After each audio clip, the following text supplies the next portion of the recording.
Olá, aluno, olá, aluna. Vamos entender então o que é a Antiguidade Tardia, né? A gente já falou aqui sobre os principais historiadores da historiografia do medievo na última aula, né? Que eu falei de Marc Bloch, Jacques Le Goff e Georges Duby, que são nomes importantes para você entender que são, né, os três franceses aí que vão fomentar e construir o processo do sentido de história do medievo, né? Eles vão também passar por um processo de construção da historiografia mundial, né? Inclusive passando pela história dos análises, né? Pela formação dos análises da história.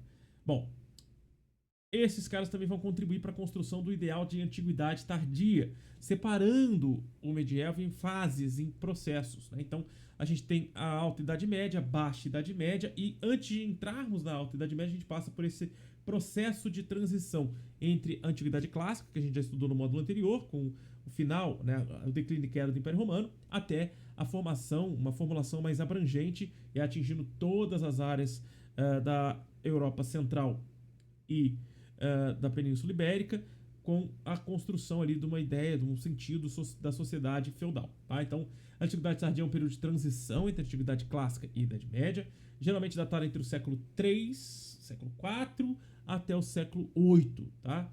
Este período é caracterizado por profundas transformações políticas, sociais, econômicas, culturais no Mediterrâneo. Então, principalmente atingindo os países mediterrâneos, aqueles que têm fronteira com o mar Mediterrâneo. Tá? Principalmente no central, da Europa Central e da Europa Ocidental.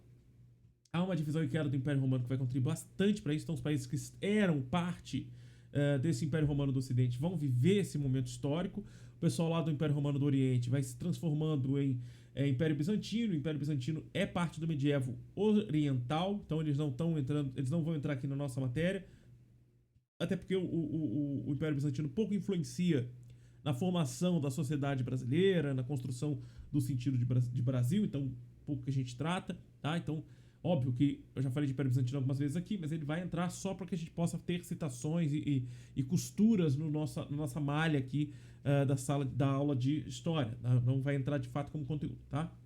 Bom, as invasões bárbaras são, né, os grupos principais, eu falei no último módulo, os hunos, os vândalos e os visigodos, são importantíssimos nas suas invasões ao território romano do Ocidente, para contribuir com essa fragmentação de poder político romano. Então, a mudança religiosa também é importante, né? O cristianismo ele vai ser fundamental para tentar gerar esse sentido de unidade dentro do império, o que vai desagradar muitos povos, inclusive os povos, os visigodos, hunos e vândalos, até os lombardos podem entrar nessa estrutura, vão se desagradar, porque eles têm seus deuses, seus cultos, suas formas de agir, e vão ser perseguidos e banidos, principalmente por essa relação contrária ao cristianismo, tá?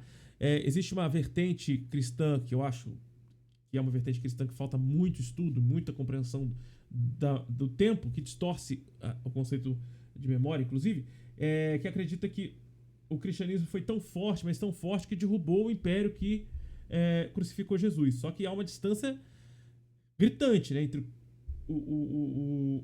a crucificação de Jesus, ao fim da perseguição dos cristãos, a oficialização do cristianismo como religião do Estado e a perseguição a outras religiões.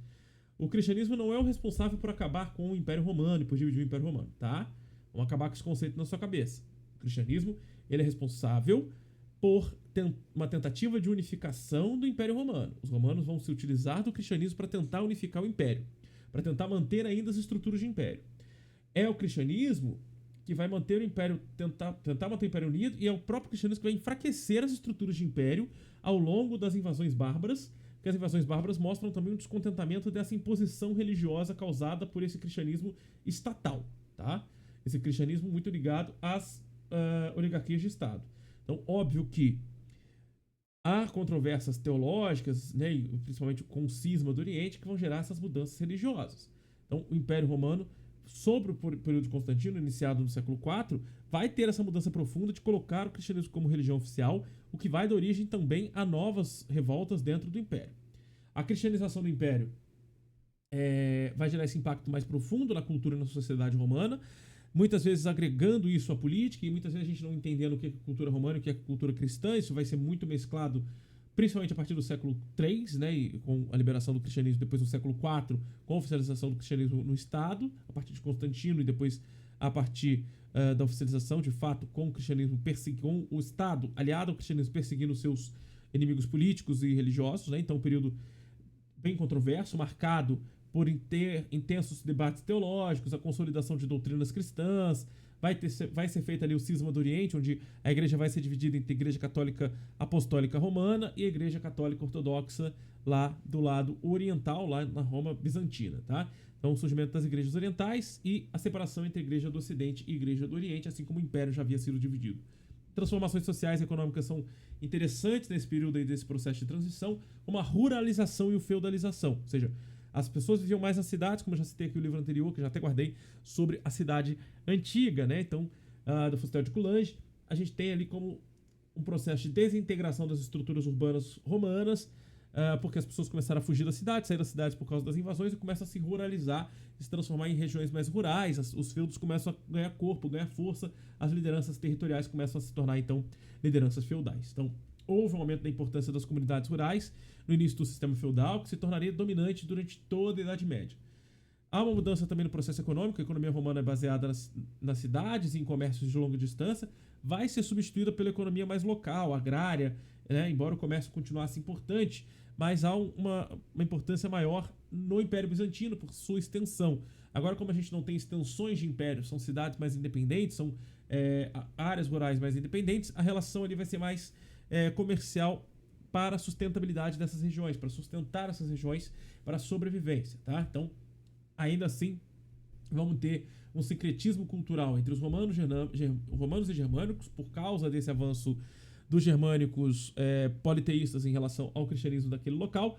Vai ser refletido, então, na arte, na agricultura, na arquitetura, na literatura e, posteriormente, na cristianização desses povos, tá?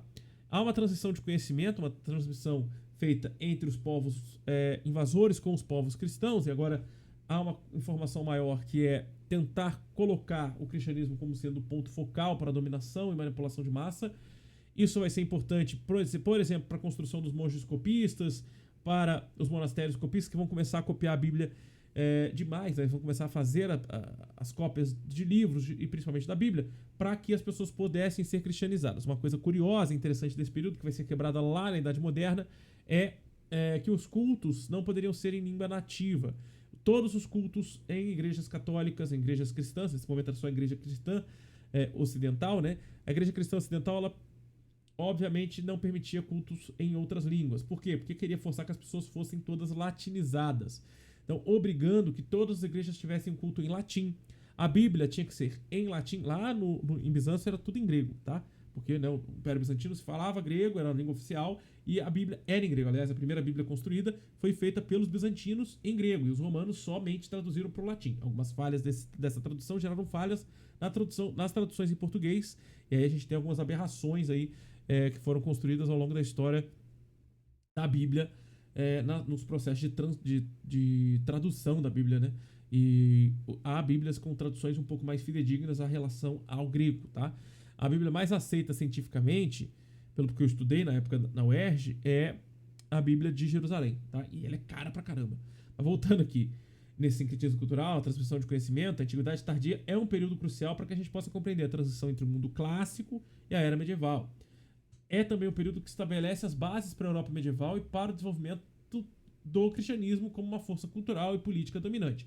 A continuidade do Império Bizantino também vai garantir a preservação de muitas tradições e conhecimentos clássicos, né, que seriam descobertos depois no Renascimento, com o Renascimento científico e cultural, que a gente trata no próximo módulo em História Moderna. Tá? Estudar a Antiguidade Tardia permite entender, então, essas profundas mudanças entre o mundo clássico e o mundo medieval, né, onde a gente tem um encastelamento das populações e um esvaziamento das cidades, uma diminuição do comércio pelas estradas romanas e um aumento das relações mais internas, uma redução, o fim da escravidão e um aumento das relações de servidão, né? Uma relação agora de sucerano e vassalo. A gente vai falar de sucerania e vassalagem na próxima aula, quando a gente começa a tratar então sobre feudalismo e a sociedade do medievo. Te vejo na próxima aula. Valeu e falou!